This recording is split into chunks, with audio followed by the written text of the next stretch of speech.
We go to Sushi by Scratch, which is a restaurant my friend Philip Franklin Lee opened up out here. That he serves Kobe, and they lightly sear it, and then there's a whole process, that he does, and puts it on a piece of rice, like sushi, and you watch him cut this Kobe, and it's just the whole thing's fat. It's just like a little bit of meat, a little bit of fat, a little bit of meat, a little bit of fat. Like the whole thing is like, it's a pink. It's buttery. Yeah, buttery. It's just all like it melts in your mouth when you put it in your mouth. It coats the inside of your throat.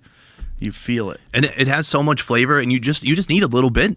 Yeah. If you eat too much, you're going to feel sick. Yeah. Because it's so fatty. You'll feel very full, that's for sure. Yeah. Yeah. But American Wagyu, so that's just, what is that? It's a inbreed? A crossbreed? Yeah, my understanding is that it's a crossbreed between some whatever DNA that they were okay.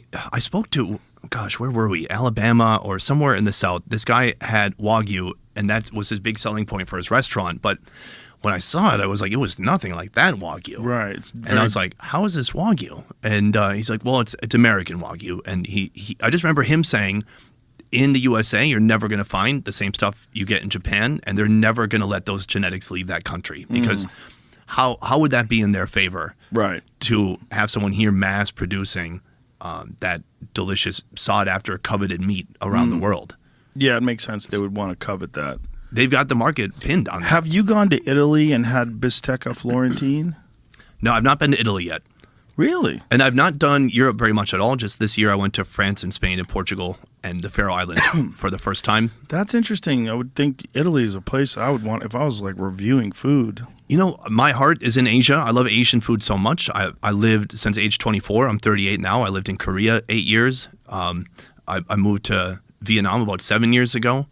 So I've lived there a long time. I love Asian food, and I find Asian food to be the most interesting to film and to eat in general. And then now we're trying to do a better job of getting around the world. We plan to go to South America this year. And like I said, we just started in Europe. And I want to go to those places in the future and try to, film what people haven't filmed 1,000 times before. I think that's the main challenge in Europe is, okay, pizza, like the classic foods. How do we cover this place and not just film what everyone's filmed 1,000,000 times before? I understand. Yeah, that makes sense. Well, as far as exotic foods, I would imagine Asia would be the place to go. Yeah. So bistecca Florentine is apparently from a very old cow. It's like it's a cow, not a bull. It's not a steer, like a lot of the steak that we get here in America. And they have a very specific way of cooking, like a porterhouse steak, a very thick steak. It's always over wood. They always cook it over wood. They like to cook it over different kinds of wood. Like there's a bunch of people that have like different theories. Like olive wood is one of them they really like, and they add leaves to it to make it smoky. But I went down a rabbit hole of watching all these different people. What's that guy's name? Stanley Tucci. That guy. He goes to Italy. Oh right, This yeah, is, on Netflix maybe. It's made from a young steer. Is it? That's No, what it's is aged. it? Oh, it's aged. But didn't someone say that it was from an old beef cow? Who was here recently that was talking to us about that? I remember hearing about it recently, but Yeah, it was who was here that was talking to us about food recently?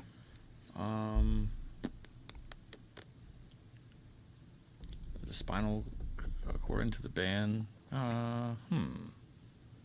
was I banned. talked to too many There's a lot of people. stuff. Yeah, I'm trying to My hard drive's overflowed Yeah, with understood. information. But this particular type of steak, like they cook it fairly rare, and they do it. Like I said, it's always over embers, and they have those grills where, like an Argentine style grill, it raises up and lowers, so they just get the perfect amount of temperature on the steak and sear it. But it's a tradition. So you tried it in Italy? I have tried steak in Italy, and I've tried bistecca Florentine in Italy, but I don't know if it's from the correct cow. And there was a place we went in Florence that was like a legendary steakhouse that was pretty amazing, and it's the meat is different because it's all grass fed. They do not have American corn fed fatty beef over there. Their beef is essentially like the way a cow would normally be if that cow was just free ranging and grazing on grass. But it's very tender, and they cook it very rare. It's like kind of seared on the outside, but the inside is pretty red. Yeah, I like that. I like. There's a lot of stuff you can eat raw that you might not expect. And Yeah. you find out really when you go to Japan.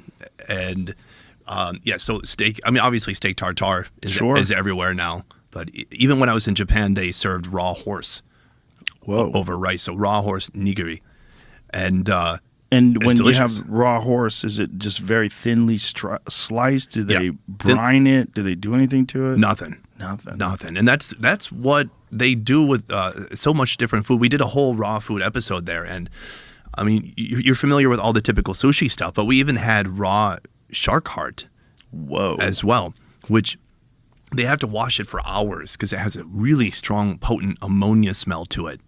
But the horse was delicious, but it's small. Again, everything's like a little bite size. You just put it in your hand, give it a little bit of a dip in the soy sauce, and then delicious.